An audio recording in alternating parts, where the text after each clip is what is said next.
We'll do these three things in this video: the midpoint, the slope, and the distance. So in your formula and tables book, you need to know where this is on page 18. And here's our formula for the midpoint of this line segment: x1 plus x2 over 2 and y1 plus y2 over 2. So let's have a look how we do it in this case. So say I'm trying to get the midpoint between this 4, 6 and 3, 2. Well, I'm going to label this here. The midpoint is going to give me, the formula is x1 plus x2 divided by 2, comma, y1 plus y2 divided by 2. And that's going to give me 4 plus 3 is 7 divided by 2, comma, you're not adding them or anything, comma, y1 plus y2 is 6 plus 2 is 8. 8 divided by 2 is 4. And that's my midpoint. 3.5, 4. And I suppose if I was to go here to 3.5 and up to 4, they're saying that's about the midpoint there. You do the same over here. If you wanted to get the midpoint of this line segment, you'd add the -4 and the +3 divided by 2, and you'd add the 5 and the 2 and divide by 2, and that'd be it as well. The slope. Well, slope is equal to, where's the slope? There we go. y2 minus y1 over x2 minus x1.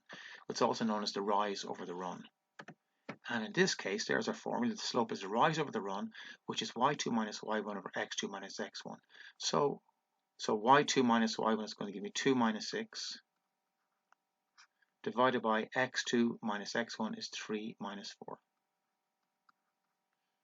That's equal to 2 negative 6 is equal to negative 4. 3 minus 4 is equal to negative 1. And negative 4 divided by negative 1 is equal to positive 4. And as you can see, it is a positive slope. And if you were to count the rise over the run, look, you're going to get, this distance is 4. 1, 2, 3, 4 boxes. And I have one box here, 4 over 1. So it's a positive 4 over run. That's the slope. Can you work out the slope for this one? So that's 1, 2, 3 boxes over 1, 2, 3, 4, 5, 6, 7.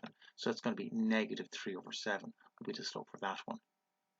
And you can leave them as fractions. You don't have to make them decimals. Just a quick point. If you're given a line like this and not given any numbers, not given any coordinates, you can still work out the slope. What you would need to do is work out where it crosses a point that you can determine and pick out a point here. This is no good because it's in the middle of a line. This is no good. This one looks like it's perfect as well. And so now I can go that the rise of this is equal to 2 boxes over 3 boxes wide. So that'd be 2 over 3, and it's a positive slope. So if you're not given numbers, you can just use the shape of the line to work it out as well. And finally, the distance between 2 points. Let's have a look at the formula for that. And there we go, the length of PQ. There's P, there's Q, and there's the formula for it. It's equal to the square root of x2 minus x1 to be squared plus y2 minus y1 to be squared. Okay, let's have a look and see if we can do that. And it's going to be the square root of x2 minus x1, put inside a bracket, x2 minus x1 is going to give me 3 minus 4 to be squared plus y2 minus y1, 2 minus 6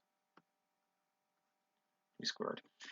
If you had happened to label this one as x1, y1, and this one as x2, y2, that's your decision. You can absolutely do that. That'll work as well, because it'll all work out the same. Right, so I would always suggest you write down this, write down the actual formula, write down the numbers into it, and then you can plug it into your calculator if you like and see what you get. So 3 negative 4 is negative 1, and then you square it, you're going to get 1. And 2 minus 6 is negative 4. When you square that, you're going to get 16. So the answer to this is equal to the square root of 17. If they say to 2 decimal places, hit SD on your calculator and give yourself the answer to that. Otherwise, it's the square root of 17 units or centimeters or whatever the unit might be.